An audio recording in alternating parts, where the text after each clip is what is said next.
እንዳልክዬ የፍቅርን ህመሙን አልቻልኩትም ምናምን እያለ ነው እንግዲህ በራሱ በቲክቶክ ፔጁ ላይ የለቀቀው ቪዲዮቹ በፊት ላይ እንትን ያላቸዋሉ። አሁንም አዲስ የለቀቃቸዋሉ። እንግዲህ በሄሉ ፍቅር በጣም መቋቋም እንዳቃተውና እንግዲህ ከአቅሙ በላይ እንደሆነበት ነው እንዳልክዬ ጅብ ከሄደ ውሻ ጮኸ ሆኖብህ እኮ ነው ማለት ነው የኔ ወንድም። አይዞክ በእጅ የያዙት ወርቅ እንደ መዳብ ይቆጠራል ይባላል። አንዳንድ ጊዜ አንዳንድ ሰዎች ራሱ ጥቅማቸውን የምናውቀው ከኛ ሲሄዱ ነው ይባላል እና እንዳልክዬ በእርግጥ ያው መጀመሪያ ላይ የእውነት ቆርጣ ተተወኛለች ብሎ ስላላሰበ ነበር ይሄን ነገር ያደረገው። ሰላም ውድ የተከበራችሁ የቻናሌ ተከታታዮች እንዴት ናችሁ? ከኔ ጋር ሁሉ ሰላም ነው። ሰላማችሁ ይብዛልኝ ባላችሁበት ውድ ቤተሰቦቼ። ለቻናሌ አዲስ ከሆናችሁ ሰብስክራይብ አድርጋችሁ ቤተሰቡን ነባሮች እንኳን በሰላም መጣችሁ ብያለሁ። ዛሬም እንግዲህ ሄሉዬና እንዳልክዬን ይዤላችሁ መጥቻለሁ ማለት ነው። እንደምታውቁት እንግዲህ እኔ እንዳልክዬ አይ ላቭ ዩ ቱ ኧረ ደግሞ አፍቃሪዎቹ እንዳሰሙኝ ማለት ነው። ደግሞ አፍቃሪዎቹ ከሰማችሁኝ አደጋ ነው።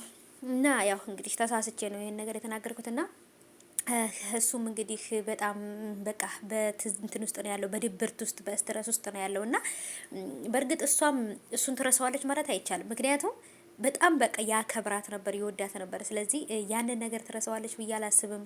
እንዳልክም ደግሞ በተለይ እሷ በሄደችበት ሰዓት ላይ በጣም ክው ብሎ በቃ በጥፊ የተመታ ይመስል መጋኛ በጥፊ ሲነሳ በግራ ጎኑ ተነስቶ ነው መሰለኝ መጋኛ በጥፊ የመታ ይመስል በቃ ጭው ብሎ ነበር፣ ከስቶ ነበር። በስትረስ ምክንያት መኪና ገጭቶት ነበር ማለት በቃ በመኪና ተገልብጦ አደጋ ደርሶበታል።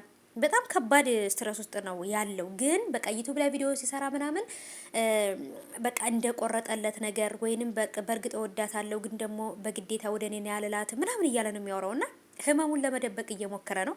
ግን ደግሞ በሚሰራቸው ቪዲዮዎች በሚለቃቸው ነገሮች በብዙ ጊዜ እከታተለዋለሁ የሚለቃቸው ነገሮች እና በቃ የሆነ እንትን ውስጥ ትዝታ ውስጥ ነው ያለው።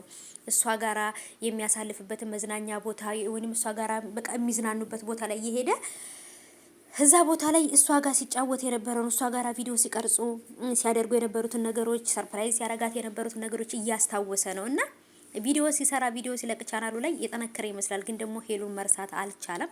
ይሄ ልጅ ምን ብናደርገው ነው የሚሻለው? ቤተሰቦቼ አሁንስ እያስፈራኝ ነው። እንዳልክ ወዴት ሊሄድ ነው? ብቻ እኔ እንጃ፣ ያሳዝናል።